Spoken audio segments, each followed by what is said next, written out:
All right, let's jump right in. Today, we're breaking down one of the most uniquely chaotic, rapidly escalating events ever documented by the guys over at Corridor Digital.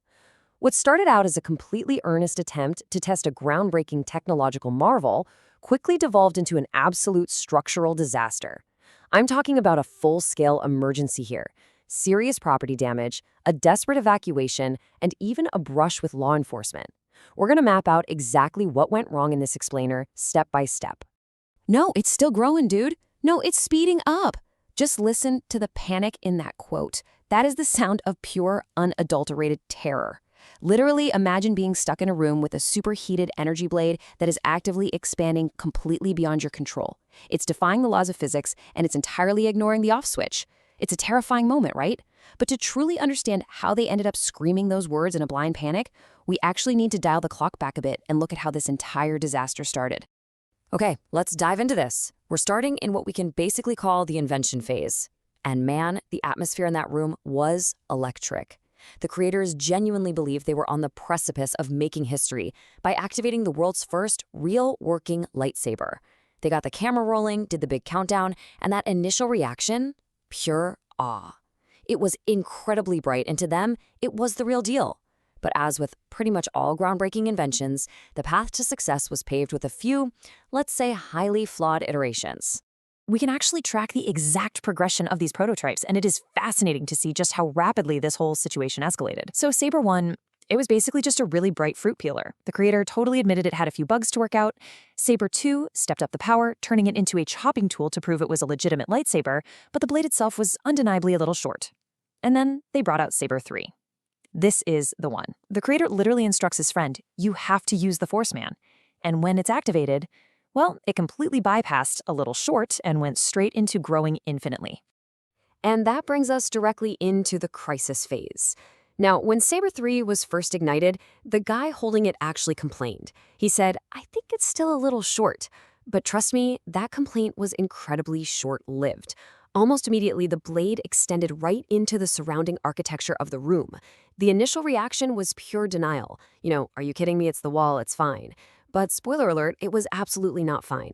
The lightsaber began literally breaching the wall, and the sheer reality of the situation came crashing down on them. Now, what's really interesting about this escalation is the velocity of the disaster. Just think about this timeline. By second 1, the saber is activated. Second 5, it has already breached the wall. By second 10, they realize the growth isn't slowing down, it's actively speeding up. And by second 15, we hit total system failure. They are completely unable to power it off. The wielder is shouting, I'm trying to turn it off, while desperately twisting the handle. The panic is setting in incredibly fast. So the crucial point here is how they handled this escalating emergency. And spoiler, their crisis management plan was incredibly flawed. Step 1, just take the batteries out. Sounds totally logical, right? But to do that, they need step 2, locate a screwdriver in the kitchen. So they frantically search for it. Are you sure it's in here? No, it's definitely there.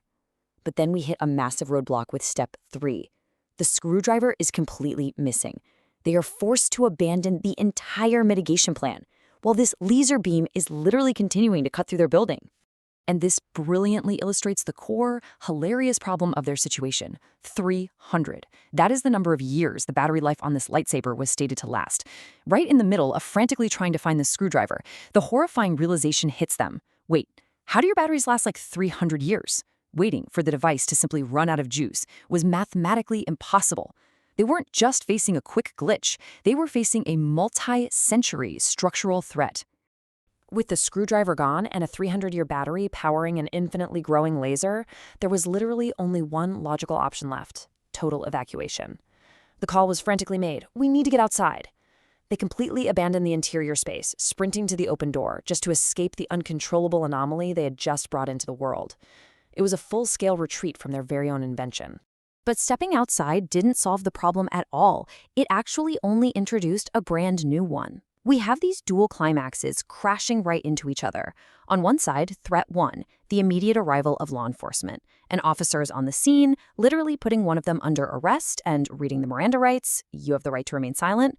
On the other side, threat 2, the ongoing unstoppable lightsaber emergency that is still tearing through the property in the background. It is an absolutely spectacular collision of legal and science fiction crises. Which brings us to the ultimate question, the exact question you are definitely wondering right now. How did they finally turn it off? I mean, you have a man actively being arrested, an infinitely growing laser beam, a totally missing screwdriver, and a battery that will outlive everyone on Earth. At this point, the situation seems completely, unequivocally hopeless. And the answer is the most anticlimactic punchline imaginable. What is this? You had that the whole time. Delivered with absolute deadpan seriousness.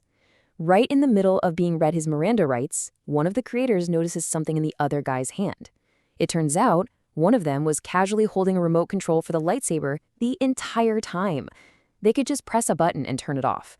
The sheer absurdity of going through all that panic only to realize the off switch was literally in their hands, it's wild. So how does this whole shebang wrap up? The lightsaber is safely deactivated via the withheld remote. Disaster averted. But what's truly amazing here is how seamlessly they pivot. I mean, within seconds of turning off a building-destroying laser and surviving a near arrest, the creators look right at the camera, tell their audience to hit that bell for subscription notifications, and excitedly announce a bunch of great videos coming out this summer. It is completely business as usual. So I'm going to leave you with this final thought. If a 300-year battery and a localized architectural catastrophe couldn't stop them from immediately plugging their channel, what unpredictable chaos will they invent next summer? It's a great question, and I highly recommend you keep an eye out to see what they built next. Thanks for joining me on this explainer.